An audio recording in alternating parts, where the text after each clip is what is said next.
I would, just like any bottled water, you need to really investigate, call people, ask them what they carry, and do some competitive shopping. So they're available. But coming back to your earlier question about, what to look for and what do you want in your bottled waters, I brought a little chart along here that might be a little bit helpful. I hope the camera can hone in on this. I'm not sure. But we have bottled waters here in different brands, showing the total dissolved solvents. And remember, we said that anything that's close to 0 is very, very good. Anything that's higher than 1,000 is pretty bad. Now, if you look at this, things like the Chippewa Falls over here is a pretty good water. It's really low on TDSs. It's 92. So this is something that's worth its value. If you're going to pay money for bottled water, you may as well get something that's good for you and it's not contributing to your illness, more so to your wellness. This one here, Arrowhead Spring, I've really not seen that much of it in the Midwest. Poland Spring is a very good water as well. It's 124. The Mountain Valley is 205.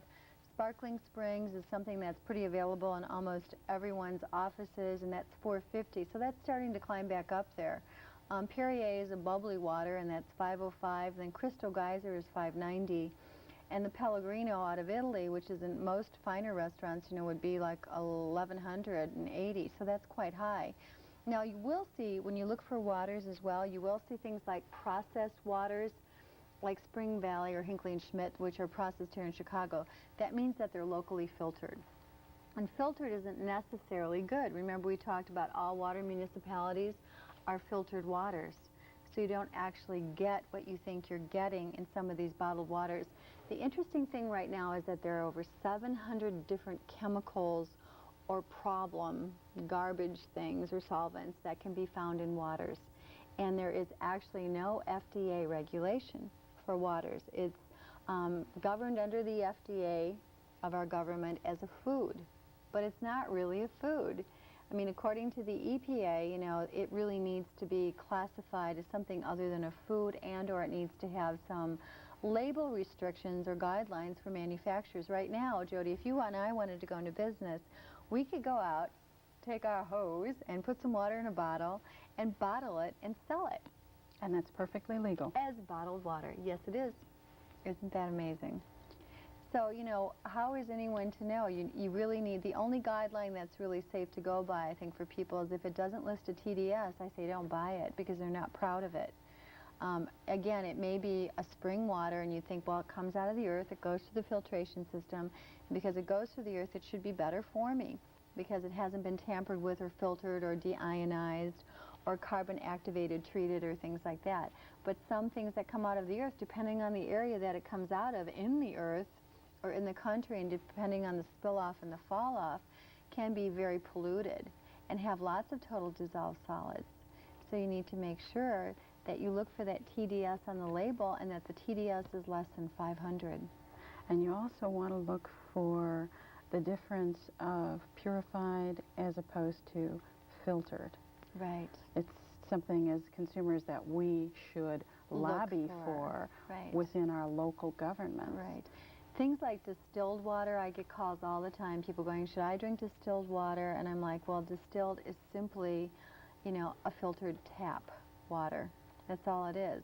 What they've done is they've taken out all the minerals, and I say to people, doesn't mean that it's any more pure, than regular old tap water. All they've done is they've distilled out the minerals. You also have, distilled is sometimes steam evaporated, and if it's steam evaporated, again, they take the steam that they take off the water and then they bottle that. Doesn't mean it's any more purified either, okay? So it would depend on what type of an instrument it had to go through first. Right. In the evaporation. So that's why I say go for spring water with low TDSs, and for sure you're not paying more, because anytime you have a manufacturing plant and you have employees and you have overhead, you're going to pay more for that water because they have to purify it. Somebody has to run the plant. Somebody has to make sure the machines are working. Someone has to test the water. Not that they don't test water that comes out of springs either, they do. One of the things that's interesting, though, there's something called deionization, which is probably the best kind of water filtration system you could buy for your home because it also filters and it purifies. So it takes out some of the heavier metals that aren't good for you, and it leaves some of the good metals in, and it catches everything except bacteria and parasites. Okay, that. some people could boil their water. I mean, that would help, but boiled water, you will lose some of the heavy metals in the boiling. Not a lot, but a little bit. And that's time consuming, and some people with today's schedules Most people I know don't have time to boil water. They can't make pasta. So that's really about what you need to know. I mean, you know, there are lots of like bubblies, like the Perrier is a sparkling mineral water. Keep in mind it's important also to know that mineral water is high in minerals. Okay, this is probably one of my least favorite because those minerals can cause calcifications and they can cause hardening of the arteries if you're not careful. And they taste funny too, don't they? A lot of people love them. I know my mother just can't get enough of some of these guys. You know, she loves anything fizzy and sparkly, and she likes mineral. And I love the taste of spring. The interesting thing is a lot of people I deal with tell me they dislike the taste of water. They don't drink it. They come in, they drink maybe 1 cup a week if they're lucky. You know, but if you think about water, again, it's a purifier. It helps to cleanse and process nutrients.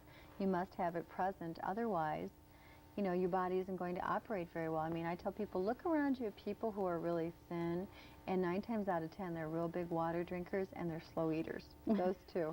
But they drink a lot of water. They keep their machinery humming along, so to speak. You know, the other thing people say to me is like, oh, I don't want to drink water because I'll be in the bathroom all day long. Well, water is interesting. You know, if you don't drink any, go up to 3 or 4 glasses for 2 or 3 weeks. Get your body accustomed to that and get your kidneys accustomed to that, and you'll find that you end up adjusting and you stop going to the bathroom so much. After another 3 to 4 weeks, increase it to 6, then to 8, then to 10. And by the time you're up to 8 to 10 glasses, you've got to have water all the time. It's amazing. You know, then you lose your interest in coffee every day, that's 6 cups a day or whatever, and your iced teas, because nothing quenches your thirst quite like water. And water is going to be a precious commodity in the near future. It's important that people get a hold of it now while they can, and it's still affordable. And one of the things that I noticed when I was looking at your chart earlier was that one of my favorites is not listed here. What about things like Clearly Canadian water or Koala Springs waters, these flavored waters that are so popular today? Well, you know, this is a good question. Next week we're going to be talking about natural labels, FDA and labels, and what the labels don't tell us. But natural means nothing. So when you see naturally sweetened, that means that it's artificially sweetened. And it's not all it's cracked up to be. Okay, it has to actually have a picture of a fruit on it to be a true natural extract. Otherwise, you're drinking a lot of pure sugar in those waters. And they're not really a water. They're a juice or a fruit or a sugar water. So it's not the same thing, and it's processed differently by the liver. And so water's people who water, think that they're sugar is sugar. doing themselves a favor by drinking these sparkling waters that are flavored are actually maybe doing themselves a little bit of harm. Sure. Well, they're probably putting some weight on and not knowing why. Okay. So any other questions about water? What about, we talked about the different types of impurities that there are. What kinds of things could something like ingesting chlorine cause? What kinds of health problems could you have? Well, chlorine is a problem. It blocks calcium absorption, of course, which aids in growth for children.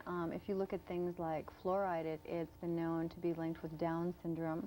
Aluminum has been known to increase the incidence of neuromuscular degeneration or diseases such as MS. So we're not talking here about maybe a little dirty water. No, we're talking about serious health, grave concerns about your health. And you know, it's one thing to be a victim, it's another thing to become aware, and that's why we do these shows, you know, is to help people become aware about waters. But you need to really take an active role in what you're putting in your body. And the sad thing is we have to talk about this now, because water isn't just good old-fashioned good for you water anymore. There are too many environmental conditions that are toxic and cause reactions in individuals without people ever really knowing what they're reacting to. So it's good, you know, let the buyer beware. It's a very good saying. So you need to investigate, and hopefully this information and looking for TDSs in water and making sure your TDS count is low is what people will begin to do. It's very important that they do that. Also, there's a number over here for a referral that we put up for people who would like to have their water in their home tested, which is not a bad idea, to see what kind of water they're getting. Because keep in mind, old homes have lead pipes. Lead pipes leach into the water. It increases the lead in your actual water supply. New pipes have copper. Copper leaches into the water now, especially if it's softened water because the sodium eats away at the copper. Oh, my. So you have to be aware, you know, what building you live in or what your home is lined with and what kind of pipes you have coming into your township, etc. But they can call 1-800-426-4791 to find out from the EPA. That's their safe drinking water hotline. So it's kind of like the situation that we had not too long ago with radon, where people simply were not aware. A lot of people, when they purchase a home, haven't thought about what is in it. For, right. Pipes are hidden. Right. If it's not right in front of them, if it's not paint that's flaking or something that's crooked, they don't always think about it. Sure. And they will come out. There are some city municipalities that will come out and test your water. Okay. So this has been very informative. It's very important that people understand that they need to be detectives when it comes to drinking healthy water. Right. Well, I think we're about out of time here, so thank you for having me. I hope you learned something new. I certainly did. Good. And I'm Deborah Arneson. Join us next week. We'll be talking about the FDA and labels and what the labels on our food packages aren't telling us, not what they are telling us. We all know about fat. So thank you for joining us and good day.